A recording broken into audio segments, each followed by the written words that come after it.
Shriji food. હું છું મનીષા ઠક્કર. આજે આપણે એકદમ નવી રીતે ઠંડા થયા પછી પણ એકદમ સરસ પોચા રહે એવા સરસ મજાના ટેસ્ટી બટાકા પૌવા કેવી રીતે બનાવવા એ જોઈશું.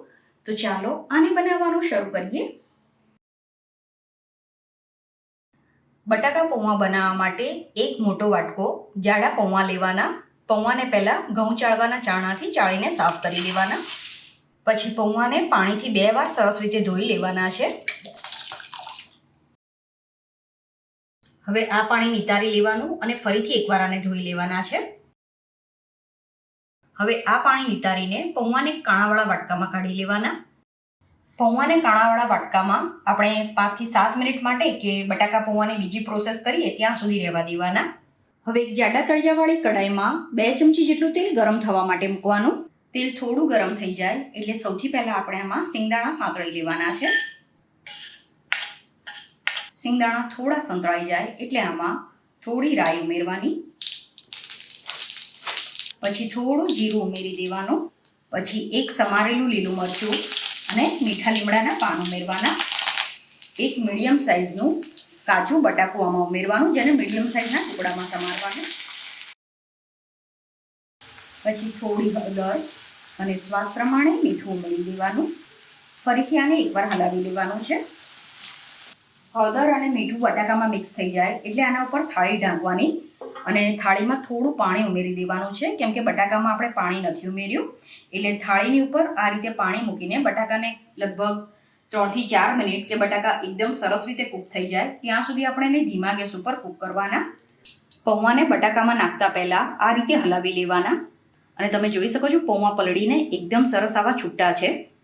બટાકા પૌવાને પ્રોપર બનાવવા માટે પૌવાને ધોઈને એને આ રીતે પલાળવા ખૂબ જ જરૂરી છે, તો જ તમારા પૌવા એકદમ સરસ બનશે.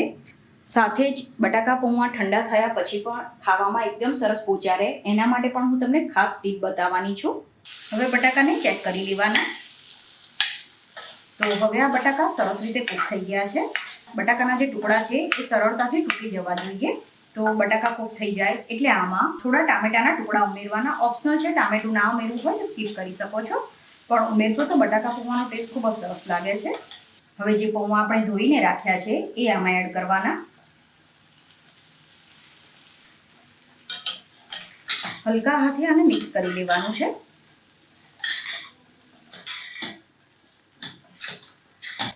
આ રીતે બધું મિક્સ થઈ જાય એટલે આમાં 2 ચમચી દળેલી ખાંડ ઉમેરવાની.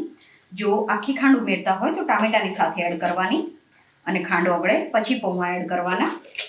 સાથે જ અડધા લીંબુનો રસ ઉમેરી દેવાનો. ફરીથી આને મિક્સ કરવાનું છે.